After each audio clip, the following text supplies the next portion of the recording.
प्यारे विद्यार्थियों, BA part second, paper first, लोक कल्याणकारी राज्य के कार्य आज हम पढ़ेंगे। पिछली क्लास में लोक कल्याणकारी राज्य की अवधारणा और उसके लक्षण पढ़े थे। आज हम लोक कल्याणकारी राज्य के कार्य पढ़ेंगे। इसके कार्यों को हम 3 भागों में बांट सकते हैं: अनिवार्य कार्य, कंपल्सरी फंक्शंस, ऐच्छिक कार्य, ऑप्शनल फंक्शंस एंड आर्थिक कार्य, इकोनॉमिक फंक्शंस। अनिवार्य कार्य के अंतर्गत राज्य के जो अनिवार्य कार्य बताए गए हैं लोक कल्याणकारी राज्य के, वही अनिवार्य कार्य हमारे हस्तक्षेपवादी राज्य के भी होते हैं। सबसे पहला कार्य है सुरक्षा तथा कानून व्यवस्था बनाए रखना। जिस प्रकार से हस्तक्षेपवादी राज्य के विचारक समर्थक ये कहते हैं कि राज्य का पहला कर्तव्य है अपने सीमाओं की सुरक्षा करना, राज्य के अंतर्गत शांति और व्यवस्था बनाए रखने के लिए, कानून व्यवस्था बनाए रखने के लिए काम करना। तो सुरक्षा बाह्य सीमाओं की सुरक्षा के लिए हमारे देश की थल, जल और नभ सेवा तथा आंतरिक शांति और व्यवस्था बनाए रखने के लिए पुलिस तथा अर्धसैनिक बल हमारे यहाँ काम करता है। अनिवार्य कार्य में दूसरा कार्य सशक्त न्याय व्यवस्था की स्थापना करना। अपराधियों को जब तक दंड का भय नहीं होगा तब तक कानून व्यवस्था नहीं बन सकती, शांति स्थापित नहीं हो सकती। इसलिए जो अपराधी है, जो न्याय कानून का उल्लंघन करता है, जो न्याय का उल्लंघन करता है, उसको न्यायालय द्वारा सशक्त सजा दी जानी चाहिए। इस प्रकार लोक कल्याणकारी राज्य का भी कार्य है कि सशक्त न्यायपालिका की व्यवस्था करना, न्याय व्यवस्था की स्थापना करना। इसी में तीसरा पॉइंट है प्राकृतिक संसाधनों का नियमन।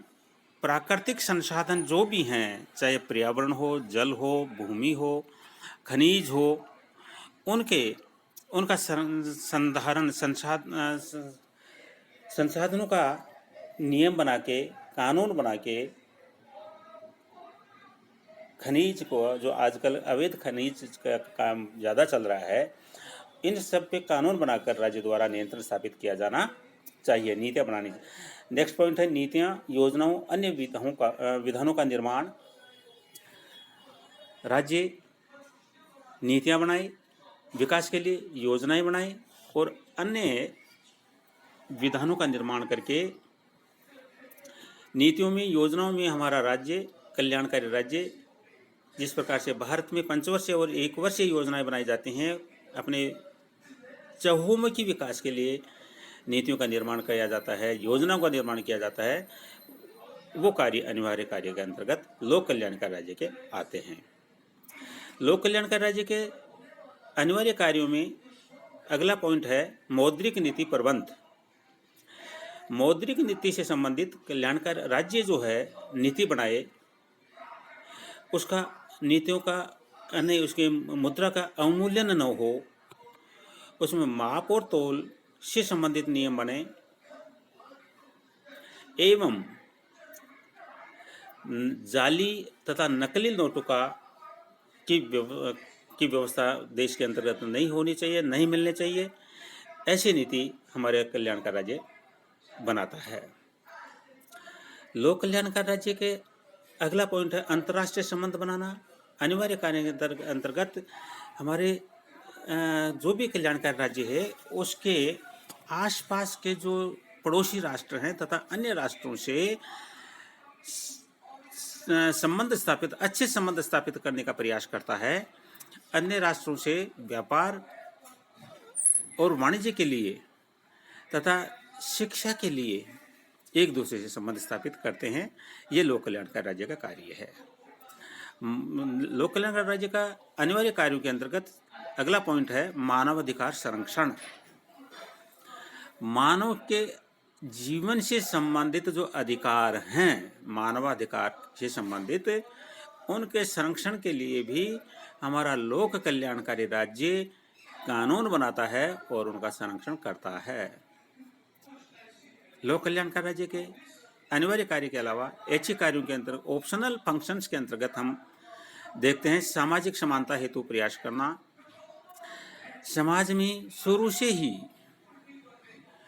जो असमानता रही है, चाहे आर्थिक दृष्टि से हो, राजनीतिक दृष्टि से हो अथवा सामाजिक दृष्टि से हो, सामाजिक समानता स्थापित करने का प्रयास करता है। इसमें समाज में जो कमज़ोर वर्ग है, मजदूर वर्ग है, जो गांव के लास्ट में जो बैठा हुआ गरीब व्यक्ति है, उसके उत्थान के लिए जो धनवान वर्ग है, धनाढ्य वर्ग है, उसके ऊपर ज़्यादा टैक्स लगाया जाता है और कमज़ोर वर्ग को सहायता उपलब्ध करवाई जाती है। गरीब और अमीर की खाई पाटने का प्रयास किया जाता है, सामाजिक समानता लाने का प्रयास किया जाता है।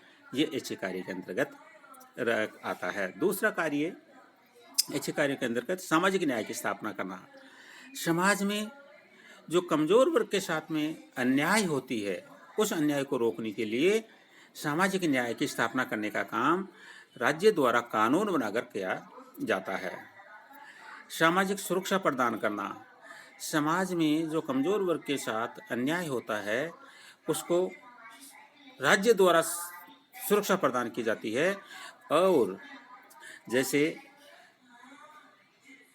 आपके राज्य द्वारा सुरक्षा प्रदान करने से तात्पर्य यह है कि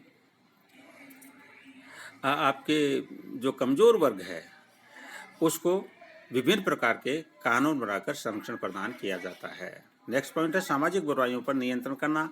समाज में विभिन्न प्रकार की बुराइयों पर नियंत्रण करने का काम हमारा कल्याणकारी राज्य करता है।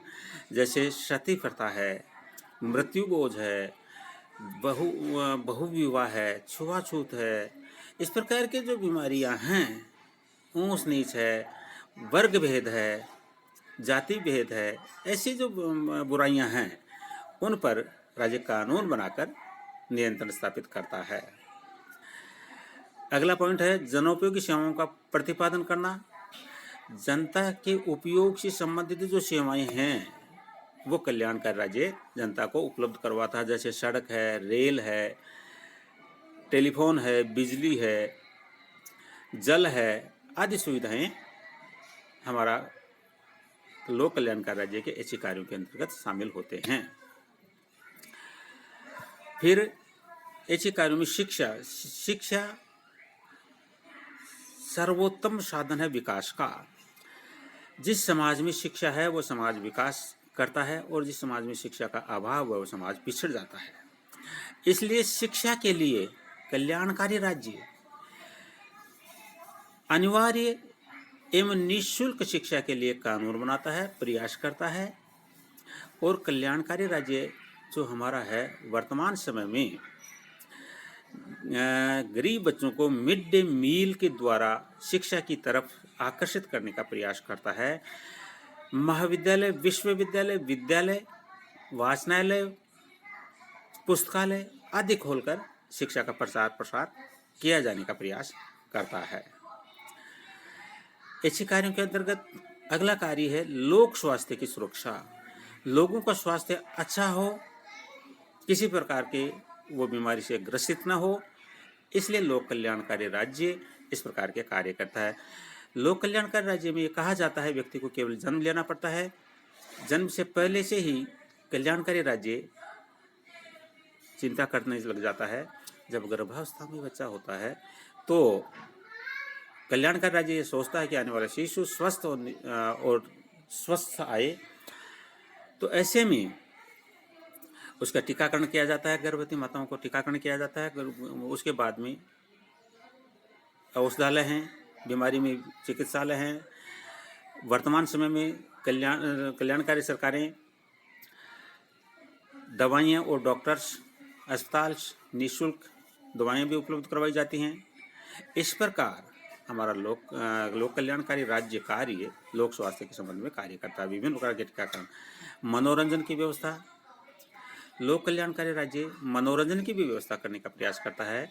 जैसे आपके पार्क हैं, खेल के मैदान हैं, सिनेमाघर हैं आदि का निर्माण करता है और जनता के स्वास्थ्य के लिए उत्तम स्वास्थ्य के उसका स्वास्थ्य उत्तम रहे इसकी व्यवस्था करता है। लोक कल्याणकारी राज्य का तीसरा कार्य है आर्थिक कार्य। आर्थिक कार्यों में हम आर्थिक स्तर का विकास करना, व्यक्ति जो गरीब है उसके विकास के लिए आर्थिक स्तर एक निश्चित स्तर स्थापित करने का कल्याणकारी कार्य प्रयास करता है। योजना को निर्माण में क्रियान्वयन, आर्थिक विकास के लिए हमारी कल्याणकारी सरकारें विभिन्न प्रकार की योजनाएं बनाती हैं। कृषि के संबंध में, उद्योगों के संबंध में योजनाओं का निर्माण करते हैं, उनको क्रियान्वयन करती हैं। उद्योगों को कम ब्याज पर ऋण उपलब्ध करवाते हैं, अनुदान देती हैं। इस प्रकार कल्याणकारी सरकारें इस प्रकार का काम करती हैं।